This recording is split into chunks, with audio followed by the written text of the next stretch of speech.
អ្នកកាសែតមួយរូបគឺលោកផេងមណៈបាទបានសរសេររៀបរាប់នៅលើបណ្ដាញសង្គម Facebook របស់ខ្លួនដែលមានឈ្មោះថា PVNU បានសរសេរយ៉ាងដូចនេះថារកមុខឃើញហើយនេះហើយជាឈ្មួញទុច្ចរិតកំពុងតែធ្វើបាបកសិករ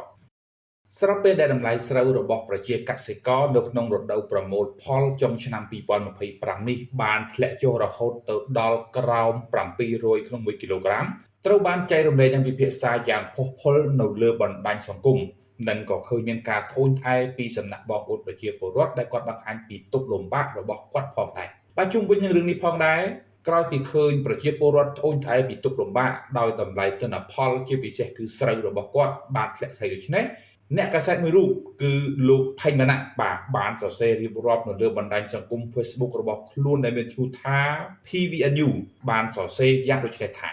រកមុខឃើញហើយនេះហើយជាឈ្មួញទុច្ចរិតកំពុងតែធ្វើបាបកសិករខ្ញុំសំណូមពរសមត្ថកិច្ចនិងមន្ត្រីជំនាញក្រសួងកសិកម្មស្រាវជ្រាវរកអត្តសញ្ញាណម្ចាស់គណនី Facebook ដែលមានឈ្មោះថាបញ្ញាហុកតើគាត់ជានរណាឲ្យពិតប្រាកដហេតុអ្វីមកក្តៅក្រហាយចំពោះអ្នកកាសែតជួយទិញស្រូវរបស់កសិករទៅវិញបាទប្រិយមិត្តក្រោយពីលោកផេងវណ្ណៈបានសរសេររៀបរាប់បែបដូចនេះហើយលោកក៏បានបង្ហោះនៅ Facebook មួយដែលមានឈ្មោះថាបញ្ញាហុកដែលបានសរសេររៀបរាប់នៅលើ status របស់ខ្លួនបែបនេះថាតោះឈ្មួញកណ្ដាលគ្នាយើងសម្រាប់ទិញស្រូវសិនទៅ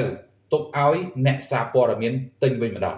យើងឃើញថានៅក្នុងការ screenshot មកបង្ហោះនៅលើ page របស់លោកផេងវណ្ណៈក៏ត្រូវបានអ្នកលេងក្នុងបណ្ដាញសង្គមក៏ដូចជា fan របស់លោកផេងវណ្ណៈបញ្ចេញយោបល់ផុសផុលជុំវិញនឹង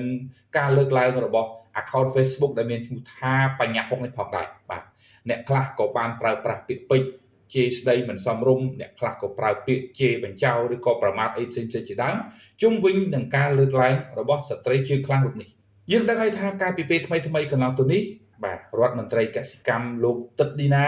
បានបង្ហោះនៅលើ page ក្រសួងកសិកម្មផ្ទាល់ដោយបានរៀបរាប់ផងដែរថាក្រសួងកសិកម្មកំពុងតែចាត់វិធានការយ៉ាងក្តៅគគុកប្រកាសឲ្យសមត្ថកិច្ចពាក់ព័ន្ធក៏ដូចជាមន្ត្រីពាក់ព័ន្ធនៅតាមមូលដ្ឋានជួយស្វែងរកឃាត់ខ្លួនឈ្មួញទុច្ចរិតកាងឬក៏រារាំងទិញស្រូវក្នុងតម្លៃសមរម្យពីឈ្មួញសុចរិតដែលការកាងឬរារាំងបែបនេះនៅតាមបណ្ដាខេត្តនានានិងតាមតំបន់ផងដែរដែលធ្វើឲ្យ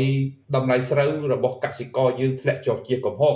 ចាប់តាំងពីខែសីហាមកម្លេះដោយតម្លៃស្រូវពី700រៀលដល់780រៀលក្នុង1គីឡូក្រាមហើយថ្មីកន្លងមកនេះតម្លៃស្រូវធ្លាក់មកនៅក្រោម700រៀល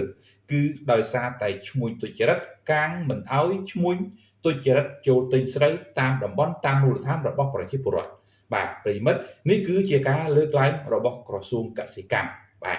ហើយយើងឃើញថា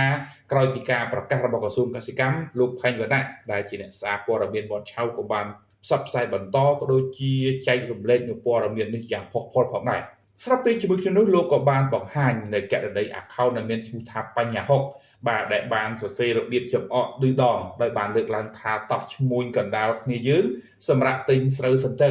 ទុកឲ្យអ្នកកាសែតវាទិញម្ដងប្រិមិត្តនេះគឺជាឈ្មួញទិញស្រូវមួយរូបជាស្ត្រីជើងខ្លាំងដែលបានបង្ហោះជាសាធារណៈនៅលើបណ្ដាញសង្គម Facebook ផ្ទាល់ខ្លួនហើយត្រូវបានលោកផេងវណ្ណៈបាទយកមកផ្សព្វផ្សាយដើម្បីឲ្យប្រជាពលរដ្ឋក៏ដូចជាអាជ្ញាធរបានដឹងអំពីមុខមាត់ពិតរបស់ឈ្មួញស្រូវទុច្ចរិតរូបនេះនេះគឺជាការលើកឡើងនិងបញ្ជាក់របស់លោកផេងវណ្ណៈ